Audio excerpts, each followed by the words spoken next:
Stumbling into the scene came an old man who seemed amused to see the three knights, and a squire that accompanied him with a good stature, intense eyes, and a signet ring. The two were introduced as Merlin and Madoc, and they made their intentions known as they too were on their way to the Easter feast. This was noted as odd, as they did not look the part to be invited to the king's feast. But the three knights of Salisbury accepted their offer to accompany them, and off they went to the feast.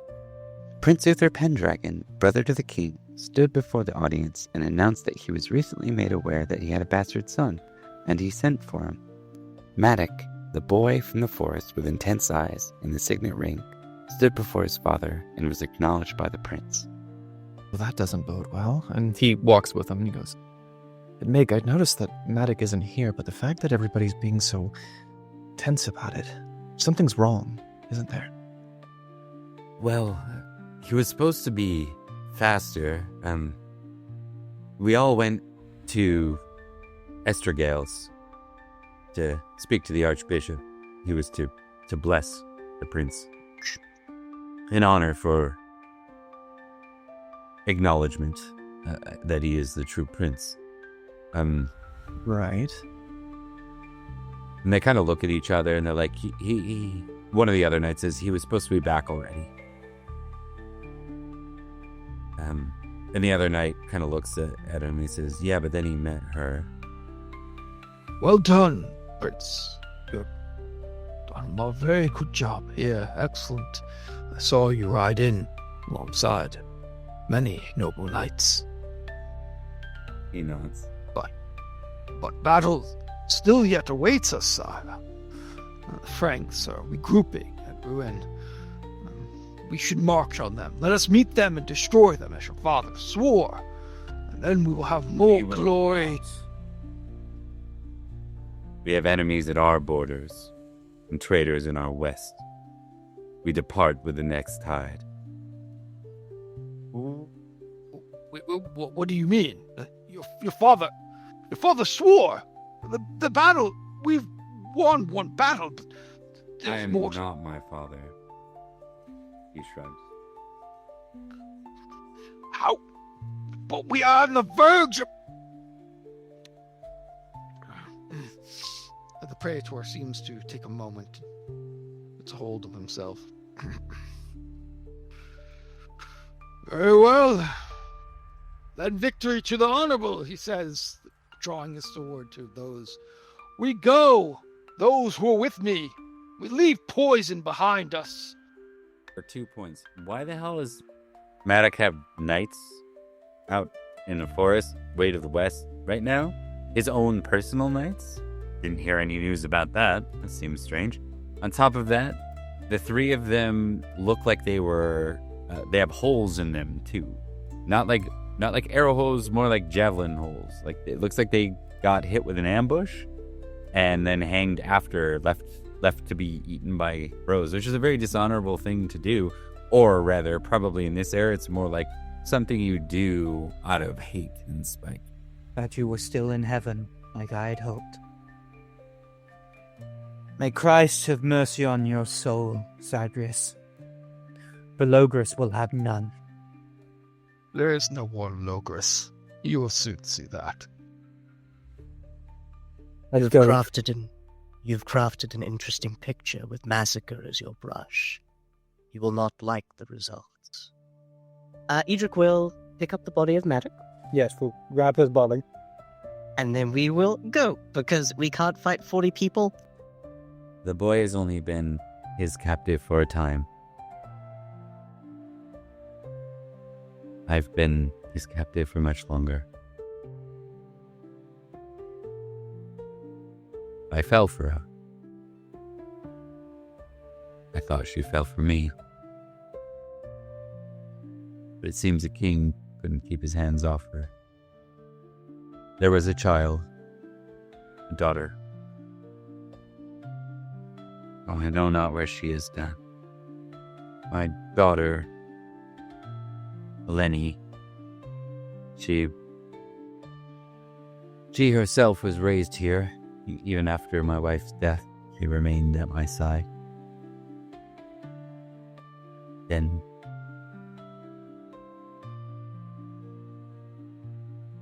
She went to visit her grandparents in Brecon. She returned here pregnant. I could not cast her out for it. But a few years ago, she left. We had a disagreement, and she fled into the forest. You get there, you see this raven-haired lady, just completely. As your eyes move to the reflection in the water, you see her, or at least it looks like her, but it's all that's left is the visage of someone that's skeletal. There's no muscle, there's nothing. It's like a skeleton with dark hair, like a tuft of dark hair. Not far from her, you find a ring. Ooh. Do I recognize the signet? Yep. Who does it belong to? It's the same symbol that Finn has. Oh, fuck. Fynnigan has embarked on his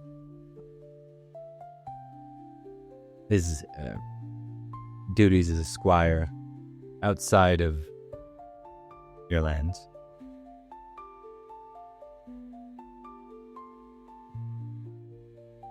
And Am I allowed to know who he will be squiring under? an old friend of mine. I see. Sir Cormac, I want to trust you with as much as I'm willing to say right now, which is more than I wish the other knights to be aware of at this time. News travels fast, and he is still young. We've all but confirmed that Fynnigan is my heir. Not through my actions directly, but I'm without child. I need you to be honest with me. The wind was telling you that someone had to do something for you. What did it say? I cannot be king as a squire. I need you to knight me, Sir Lucius. Out of character, is that something within my capability to do? Listen, so you can give me... Yeah, Leodegrance looks to Fynnigan, and Fynnigan nods, and he steps forward. And he looks around at everyone who has gathered here. Hi, everyone. A lot of you likely know me as the boy that was nearly murdered yesterday. And I'm sure a lot of you have questions about why.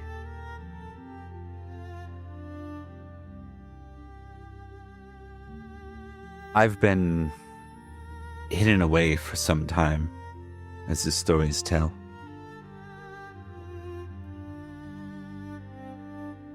And I've been fleeing an enemy that wants me dead.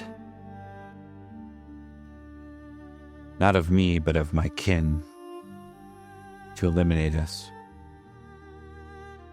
An act of revenge. A petty act. Unjust. By any means necessary.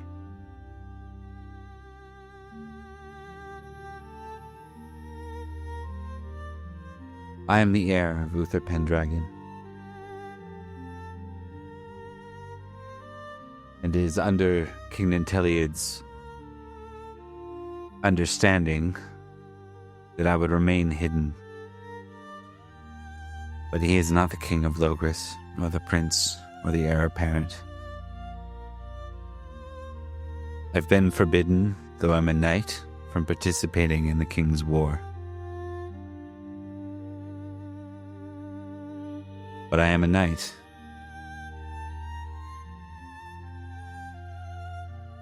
And I have a right to my oaths. He bends a knee. As a knight of Logres, I pledge my sword to the return of Lady Olwen's lands that were only taken as a priority, I believe, because I was hidden there. I find that it matters very little what people think you are, son. What matters is what you decide you'll become. And it sounds to me as if you have already chosen greatness for yourself. Don't worry about how it finds you, or the mistakes that you make. Learn from them, and learn from the mistakes of others. And you will have nothing to fear. Nothing. Told him he was the heir of Uther, made him assume that he was Uther's son. We didn't want him to do this as a boy. That is on the one who knighted him. Oh, I know. He'll get what's coming to him. He knew. Before he rode off. He knew his true name. And he knew his father. Eliwlod.